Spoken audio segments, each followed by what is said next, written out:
Avgust oyida pensiya indeksatsiyasi bo'ladi degan xabar chiqqanda eng ko'p beriladigan savol bitta. Mening pensiyam oshadimi yoki oshmaydimi? Bugun men aynan shu masalani oddiy, tushunarli va amaliy tilda tushuntirib beraman. Bu ma'lumot juda muhim, chunki u faqat hozir pensiya olayotganlarga emas, nafaqa olayotganlarga, nogironligi bo'lgan shaxslarga, o'quvchisini yo'qotgan oilalarga va hatto yaqin oylar ichida pensiyaga chiqmoqchi bo'lgan fuqarolarga ham tegishli.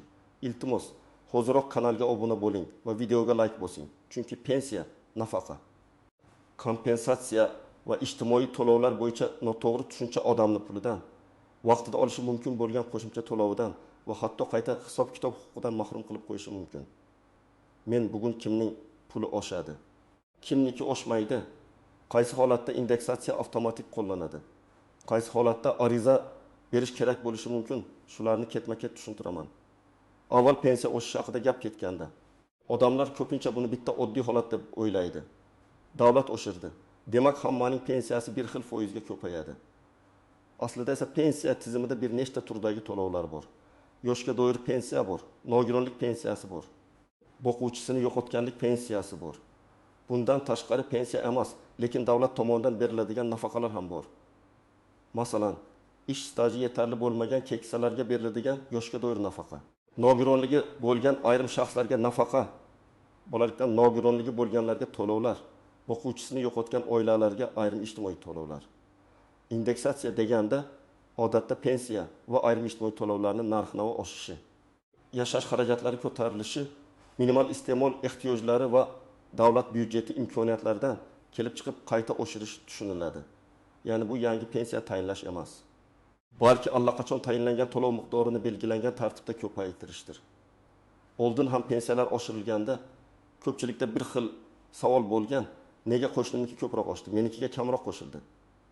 Buning sababi shuki, har bir odamning pensiyasi bazaviy miqdor, ish staji, ish haqi, ustamalar, kompensatsiyalar, imtiyozli davrlar va boshqa hisob-kitoblarga bog'liq. Agar davlat faqat bazaviy miqdorni oshirsa, hammaning yakuniy summasi bir xil ko'paymaydi. Agar foizli indeksatsiya qilinsa ham, kimning boshlang'ich pensiyasi yuqori bo'lsa, uning qo'shilgan summasi ko'proq ko'rinadi.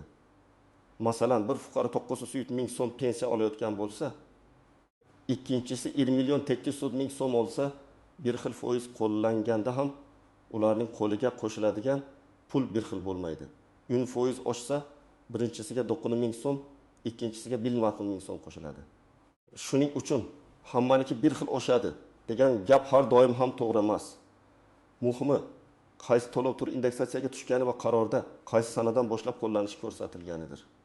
Avgustdagi indeksatsiya haqida gap chiqqanda odamlar ayniqsa 3 narsadan xavotir oladi. Birinchisi, men ro'yxatda bormanmi yoki yo'qmi? Ikkinchisi, pensiyam avtomatik oshadimi yoki pensiya jamg'armasiga borishim kerakmi? Uchinchisi, nega ayrimlarning pensiyasi oshmaydi yoki kutilganidan kam oshadi? Men ekspert sifatida aytaman. Pensiya oshirilishi bo'yicha eng avvalo rasmiy hujjatdagi to'lov turlariga qarash kerak. Har qanday hammaniki osharkan, faqat falonlarniki osharkan, ishlayotgan pensionerlarga tegmas ekan degan gapni tekshirmasdan ishonish xavfli. Chunki bir qarorda pensiyalar, boshqa qarorda nafaqalar. Yana boshqa holatda minimal miqdorlar yoki ustamalar o'zgartirilishi mumkin. Agar siz yoshga doir pensiya, nogironlik pensiyasi yoki o'quvchisini yo'qotganlik pensiyasini olayotgan bo'lsangiz, odatda bunday indeksatsiyalar sizga tegishli bo'lishi mumkin. Lekin odatda degan so'zga e'tibor bering. Chunki hamma narsa to'lovning aynan qaysi turiga, qaysi sanada tayinlanganiga pensiya to'xtatilganmi yoki yo'qmi? Hujjatlarda xatolik bormi? Bank kartangiz aktivmi? Yashash joyingiz va ro'yxat ma'lumotlari to'g'rimi? Shularga ham bog'liq bo'ladi. Agar siz pensiyani rasmiy tartibda olayotgan bo'lsangiz, pensiyangiz to'xtatilmagan bo'lsa, shaxsiy ma'lumotlaringiz tizimda to'g'ri bo'lsa, bank kartangiz yoki pochta orqali olish tartibingizda muammo bo'lmasa, ko'p hollarda indeksatsiya avtomatik qo'llanadi. Ya'ni har bir pensioner alohida ariza yozib, menga ham oshirib bering deb yurishi shart bo'lmaydi. Masalan, 18 yoshli otaxon yoshga doir pensiya oladi. Uning pensiyasi har oy bank kartasiga tushadi. U hech qayerda ishlamaydi. Pensiya to'xtatilmagan, hujjatlari tartibda. Agar rasmiy indeksatsiya yoshga doir pensiyalarga tatbiq qilinsa, uning pensiyasi belgilangan sanadan boshlab avtomatik qayta hisoblanadi. U faqat keyingi oy tushgan summani tekshiradi. Agar oldingi oy 1 million 200 ming so'm olgan bo'lsa, indeksatsiyadan keyin yangi summa chiqadi va karta kirimida farq ko'rinadi. Yana bir misol. İki guruh nogironligi bo'lgan fuqaro nogironlik pensiyasi oladi. Uning tibbiy mehnat ekspertiza hujjatlari amalda pensiyasi to'xtatilmagan. Bunday holatda indeksatsiya to'liq turiga kiritilgan bo'lsa, u alohida yugurib yurmasligi kerak. Lekin agar nogironlik muddati tugagan bo'lsa, qayta ko'rikdan o'tmagan bo'lsa yoki ma'lumot tizimga tushmagan bo'lsa, pensiya oshishi emas, hatto to'lovning o'ziz vaqtincha to'xtab qolishi mumkin. Boquvchisini yo'qotganlik pensiyasini olayotgan oilalar ham alohida e'tiborli bo'lishi kerak. Masalan, ona 2 nafar farzandi uchun boquvchisini yo'qotganlik pensiyasi olayapti. Farzandlardan biri o'lim bekachi yoshga yetgan, lekin kollej, texnikum yoki oliy ta'limda o'qiyotgan bo'lishi mumkin. Bunday vaziyatda o'qish ma'lumotnomasi vaqtida topshirilmasa, pensiya miqdori o'zgarishi yoki bir farzand bo'yicha to'lov to'xtashi mumkin. Shuning uchun indeksatsiya borligi boshqa shartlar bekor bo'ldi degani emas. Endi eng muhim qismga kelamiz. Kimning pensiyasi oshirilmasligi mumkin? Bu savolga bir nechta holat bo'yicha javob beraman. Pensiya umuman tayinlanmagan bo'lsa, ba'zi fuqarolar men avgustda pensiyaga chiqaman, demak indeksatsiyadan ham foydalanaman deb o'ylaydi. Agar pensiya indeksatsiya sanasidan keyin tayinlansa, hisob-kitob boshqacha bo'lishi mumkin. Yangi pensiya odatda amaldagi miqdorlar asosida tayinlanadi. Ya'ni sizga eski pensiya berilib, ustiga indeksatsiya qo'shiladi degan mexanizm har doim ishlamaydi. Sizga pensiya tayinlanayotgan kundagi bazaviy ko'rsatkichlar ish staji va ish haqi asosida hisoblanadi. Ikkinchi holat to'lov pensiya emas, boshqa turdagi yordam bo'lsa. Masalan, ayrim oilalar moddiy yordam, kam ta'minlangan oilalar nafaqasi yoki boshqa ijtimoiy yordam oladi. Pensiya indeksatsiyasi haqidagi qaror bu to'lovlarga avtomatik ta'sir qilmasligi mumkin. Odam men ham davlatdan pul olayapman, demak meniki ham oshadi deb o'ylaydi. Lekin hujjatda aynan qaysi to'lovlar oshishi yoziladi. Agar sizning to'lovingiz shu ro'yxatda bo'lmasa, u o'zgarmasligi mumkin. Uchinchi holat pensiya vaqtincha to'xtatilgan bo'lsa. Masalan, fuqaro uzoq muddat bank kartasidan foydalanmagan, yashash joyi bo'yicha ma'lumotlar yangilanmagan. Hujjatlarda nomuvofiqlik bor. Nogironlik muddati tasdiqlanmagan yoki chet elga doimiy yashashga chiqish bilan bog'liq masala bor. Bunday holatlarda indeksatsiya nazariy jihatdan hisoblanishi mumkin, lekin amalda pul tushmasligi yoki kechikish ehtimoli bor. Avval to'lovni tiklash masalasi hal qilinadi. 4-holat pensiyada ortiqcha to'lov yoki qarzdorlik ushlab qolinayotgan bo'lsa. Masalan, avval noto'g'ri hisob-kitob sababli odamga ortiqcha pensiya to'langan. Keyin pensiya jamg'armasi bu summani ma'lum foizda ushlab qolishi mumkin. Indeksatsiyadan keyin umumiy pensiya oshgandek bo'ladi. Lekin qo'lga tegadigan pul unchalik ko'paymagandek ko'rinadi. Odam menikini oshirishmadi deb o'ylaydi. Aslida esa oshgan summa qisman ushlab qolishga ketayotgan bo'lishi mumkin. 5-holat ish staji. Ish haqi yoki arxiv hujjatlari bo'yicha pensiya oldindan minimal darajada tayinlangan bo'lsa, bunda indeksatsiya bo'lishi mumkin, lekin kutilgan katta o'sish bo'lmaydi. Masalan, fuqaroning ish staji to'liq tasdiqlanmagan. U 25 yil ishlaganini aytadi, lekin tizimda faqat 2 yil ko'rinadi. Pensiya shunga qarab past hisoblangan. Indeksatsiya past pensiyaga qo'llansa, qo'shiladigan pul ham kam bo'ladi.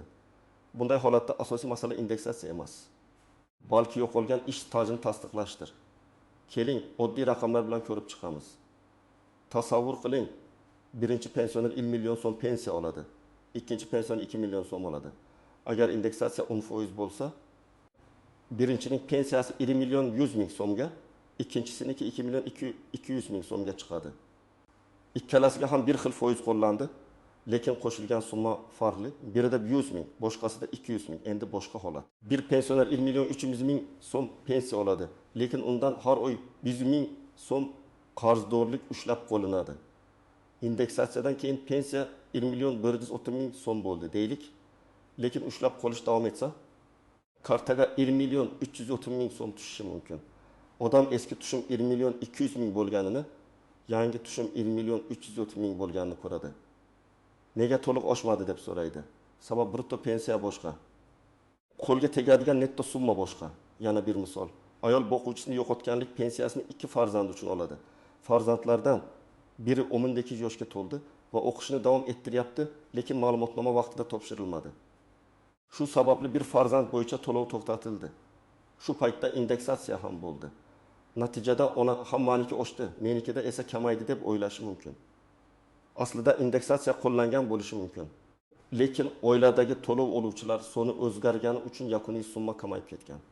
Yana bir real hayotga yaqin holat. Ota pensiya yoshiga avgust oyining oxirida yetadi. Indeksatsiya esa avgust boshidan kuchga kirgan bo'lishi mumkin. U pensiyaga hujjat topshirganda unga amaldagi yangilangan miqdorlar bo'yicha pensiya tayinlanadi. Bu holda menga alohida indeksatsiya qo'shilmadi degan e'tiroz noto'g'ri bo'lishi mumkin. Chunki uning pensiyasi boshidan yangilangan miqdorlar asosida hisoblangan bo'ladi. Ko'pchilik so'raydi: "Men pensiyadaman, lekin ishlayman. Avgustdagi indeksatsiya menga tegadimi?" Bu savolda eng muhim narsa shuki, ishlayotgan pensionerning pensiyasi bo'yicha amaldagi tartibni alohida tekshirish kerak. Ayrim davrlarda ishlayotgan pensionerlarga to'lov miqdori, ayrim toifadagi pensionerlarga to'liq yoki cheklangan to'lash tartibi bo'yicha qoidalar bo'lgan. Shu sababli ishlayotgan pensionerlarga umuman oshmaydi yoki albatta hammaga oshadi deb keskin aytish to'g'ri emas. Agar siz ishlayotgan pensioner bo'lsangiz, men sizga ikki narsani tekshirishni maslahat beraman. Birinchisi, sizga pensiya to'liq to'lanayaptimi yoki qonuniy cheklov, ushlab qolish, qayta hisoblash bormi? Ikkinchisi, ish beruvchi siz bo'yicha kerakli ma'lumotlarni tizimga to'g'ri kiritganmi? Ba'zida muammo indeksatsiyada emas, balki ish beruvchi tomonidan ma'lumot kech kiritilishi. Ijtimoiy soliq yoki staj bo'yicha ma'lumotlarning noto'g'ri aks etishida bo'ladi. Masalan, pensioner maktabda qorovul bo'lib ishlaydi va pensiya oladi. Agar pensiyasi amaldagi tartib bo'yicha to'liq to'lanayotgan bo'lsa va rasmiy indeksatsiya yoshga doir pensiyalarga tatbiq qilinsa, u ham oshgan summani ko'rish kerak. Lekin agar uning pensiyasidan ijro hujjati bo'yicha aliment, qarz yoki boshqa ushlab qolish bo'lsa, qo'lga tegadigan summa kamroq ko'rinishi mumkin. Birinchi nuans, indeksatsiya sanasi bilan pul tushadigan sana bir xil bo'lmasligi mumkin. Masalan, qarorda oshirish 1 avgustdan deyilsa, odam 1 avgust kuni karta tekshiradi va pul tushmagan bo'lsa, xavotirga tushadi. Aslida pensiya odatda belgilangan to'lov grafiklari bo'yicha tushadi. Agar qayta hisob-kitob texnik jihatdan keyinroq amalga oshsa, farq keyingi to'lovda qo'shib berilishi mumkin. Shu sababli avval oyning to'liq to'lov davri tugashini kutish kerak. Ikkinchi nuans, bank kartasi muddati tugagan bo'lishi mumkin. Pensiya oshgan, lekin karta bloklangan yoki muddati o'tgan bo'lsa, pul tushishi bilan bog'liq muammo yuzaga keladi. Bunday holatda odam pensiya jamg'armasiga emas, avval bankka murojaat qilishi kerak bo'lishi mumkin. Chunki hisob-kitob qilingan pul bank orqali o'tadi. Uchinchi nuans, pasport yoki ID karta ma'lumotlari yangilangan, lekin tizimlarda moslashmagan bo'lishi mumkin. Familiya o'zgargan, yashash manzili o'zgargan, yangi ID karta olingan. Lekin ayrim ma'lumotlar eski qolgan bo'lsa, to'lov jarayonida kechikishlar bo'lishi ehtimoli bor. Ayniqsa boquvchisini yo'qotganlik pensiyasida farzandlarning tug'ilganlik guvohnomasi, o'qish ma'lumotnomasi, vasiylik hujjatlari juda muhim. To'rtinchi nuans, pensiya miqdori faqat indeksatsiya bilan emas, qayta hisoblash bilan ham o'sishi mumkin. Masalan, siz pensiyaga chiqqaningizda ayrim ish stajingiz tasdiqlanmagan bo'lgan. Keyin arxidan hujjat topdingiz. Bu holatda sizning pensiyangiz indeksatsiyadan tashqari qayta hisoblanishi mumkin. Ba'zida odamlar faqat avgustdagi oshirishni kutib yuradi. Lekin aslida ular staj hujjatlarini topshirsa, pensiyasi ancha ko'proq oshishi mumkin. 5-nuans, minimal pensiya yoki eng kam to'lov miqdori o'zgarsa, ayrim past pensiya oluvchilar ko'proq sezilarli o'sish ko'radi. Yuqori pensiya oluvchilar foiz hisobida oshsa ham, tizimdagi minimal kafolatlar past miqdordagi pensiyalarni alohida himoya qilishi mumkin. Shuning uchun qo'shnilarni solishtirish har doim adolatli natija bermaydi. Har bir pensiya ishi alohida hisoblanadi. Endi eng muhim amaliy qism. Agar siz avgustdagi indeksatsiyadan keyin pensiyangiz oshdimi yoki yo'qmi bilmoqchi bo'lsangiz, birinchi navbatda oxirgi 2 oylik tushumlarni solishtiring. Masalan, iyul va avgust yoki sentyabr tushumlarini ko'ring. Faqat bitta oyning summasiga qarab xulosa qilmang. Chunki oyda ushlab qolish, qarzdorlik, qo'shimcha to'lov yoki kechikkan farq bo'lishi mumkin. Ikkinchi qadam, to'lov turini aniqlang. Siz pensiya olyapsizmi yoki nafaqa? Yoshga doir pensiyami, nogironlik pensiyasimi, boquvchisini yo'qotganlik pensiyasimi yoki kam ta'minlangan oilalar nafaqasimi? Buni aniq bilmasdan turib nega oshmadi deb murojaat qilsangiz, javob ham umumiy bo'ladi. hujjatlaringizda to'lov turi ko'rsatilgan bo'ladi. 3-qadam pensiya jamg'armasining tuman yoki shahar bo'limiga murojaat qilganda og'zaki emas, yozma tushuntirish so'rang. Men har doim fuqarolarga shuni tavsiya qilaman. Mening pensiyam avgust oyidagi indeksatsiya bo'yicha qayta hisoblanganmi? Hisoblangan bo'lsa, yangi miqdor qancha? Hisoblanmagan bo'lsa, sababi nima deb yozma ariza qiling. Shunda sizda rasmiy javob bo'ladi. Keyingi bosqichda huquqingizni himoya qilish qiyinlashadi. 4-qadam quyidagi hujjatlarni tayyorlab boring. Shaxsni tasdiqlovchi hujjat, pensiya guvohnomasi yoki pensiya tayinlanganligi haqidagi ma'lumot.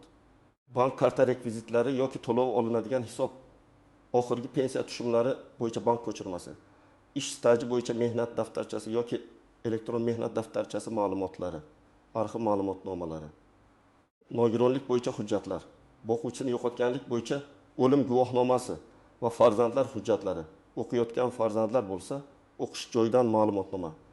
5-qadam, agar javob sizni qoniqtirmasa, yuqori turuvchi tashkilotga murojaat qiling. Avval tuman bo'limi, keyin viloyat boshqarmasi, zarur bo'lsa, tegishli vazirlik yoki portal orqali elektron murojaat qilish mumkin. Murojaatda hissiyot emas, fakt bo'lsin. Masalan, men iyul oyida 1.120.000 so'm pensiya oldim. Avgust oyida ham shu summa tushdi. Rasmiy indeksatsiya bo'yicha mening pensiyam qayta hisoblanishi kerak deb hisoblayman. Qayta hisob kitob varaqasini va asosini taqdim etishingizni so'rayman. Mana shunda yozilsa, masala aniq ko'riladi.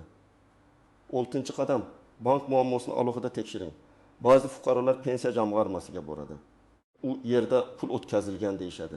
Bankka borsa, karta muddati tugagan yoki hisobda cheklov borligi aniqlanadi. Shuning uchun karta muddati, SMS xabarnoma, bank ilovasi, hisob raqam holati, blokirovka bor yo'qligini tekshirib qo'ying.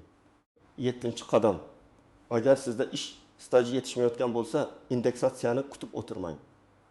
Arxivga murojaat qiling, oldingi ish joylaringiz bo'yicha ma'lumot to'plang. Mehnat daftarchasidagi yozuvlar o'qiladimi? Muhrlar aniqmi?